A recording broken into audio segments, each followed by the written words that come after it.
with Maddie Poppe, winner of American Idol. Are you winner of season 1, or do you call yourself winner of season 16? Which one do you prefer?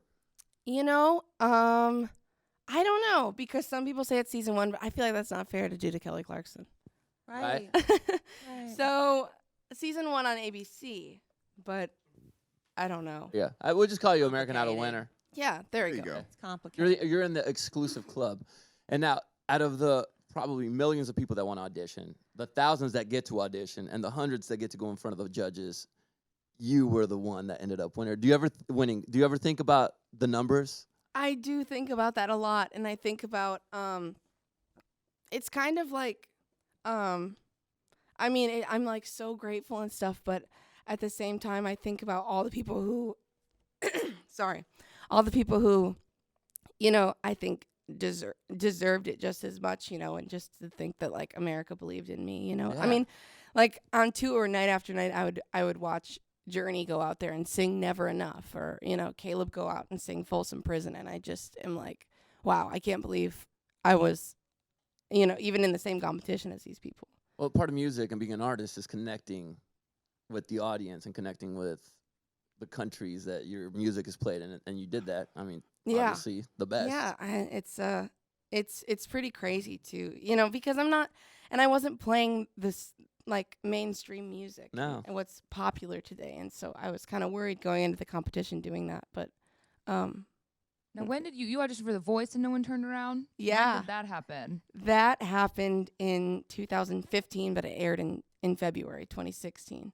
So I wasn't ready then, though. I can't really sit here and say, oh, you know, I'll show them. You In know, your face. Fake, Yeah. it's not one of those things, because I wasn't ready. I wouldn't have turned my chair for me because it wasn't good. What did you sing? Well, they pick your song for you too. So Really? yeah. So they picked "Dog Days Are Over" by Florence and the Machine. Florence, yeah. It's a Didn't know huge that. song, and I Hard. just don't. I mean, I think I could sing it in the studio, but I don't have the voice to be singing that live on a stage, you know. And I didn't have my guitar, so I was kind of thrown out on the stage trying to walk around, and Yeah. I'm not good at that. And so it just wasn't my time, and I didn't really. If it would have happened for me then, I feel like I feel like I wouldn't be happy today, because I don't think that at that point I knew what I wanted to even do.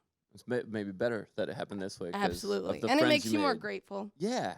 And I think it's cool too, because that's part of the reason that I even auditioned for Idol, is because I would hear stories about people who, Mackenzie Borg, for example, he got 3rd place on season 15. He didn't get a chair to turn on The Voice either. And so I kind of thought, well, maybe I could do it then. And I think hopefully that inspires other people, you know, to not give up. And a lot of the time with that, it's one song, one performance determines your career, or at least on that show. For some people Yeah. it would. For Some some- people would say, that's it. I'm not meant to do this. And that's what I thought. I thought, man, I missed my opportunity. Yeah. And I was 17, you know. Oh, you got plenty of time. But I to do really it. thought, man, I just ruined it, you know. I messed it all up. Would have thought 3 years later, look what you're at. Yeah. And speaking of friends you made, you are Caroline Kraddick wanted us to tell you hello. Yes, oh my gosh, I have so many stories about Caroline. Oh, I- really? Please dude? tell us. Just the from funniest. one night, oh my gosh. Okay, so I will say the first day of Hollywood Week, you know, half the contestants go up and sing, and I was sitting in the audience because I didn't perform till day 2. And the 2 standouts from the day, I can honestly say this, the 2 standouts that I was like, wow, I want to be in the group, were Caleb and Caroline. Hands down. I was like, I need them in my group. And so I found them for group round. I found Caleb, and then I found Caroline, and I was like, wow, and then we got into a group, and It was meant to be. and then my other friend was in our group too, but we had so much fun together. Caroline and Caleb, between the 2 of them, I mean, I was laughing so hard my stomach hurt. They're having a and, witty off. and yes, and just her impressions that she does, and her little, just like her imitations of people. It's, oh my gosh, and she's such a riot to be around. I Yeah. mean, it was.